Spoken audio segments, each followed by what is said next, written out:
Salam əziz dostlar, sizlə yenə Tahir Ustadır. Növbətli çəkilişimiz Mərdəkandan biraz o yanda, Qres qəsəbəsindəndir. Bugünkü manqalımız dekorativ kərpişdən tikilib. İçi oda davamlı kərpişdir, üzü dekorativ kərpişdir. Rusiya istehsalıdır.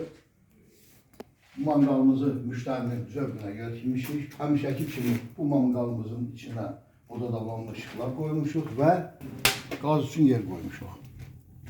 Buyurun baxın. Gəlin manqalımızın da çəkmə prosesini sizə göstərim. Böyürdən tut, zəhmət olmasa o yandan tut.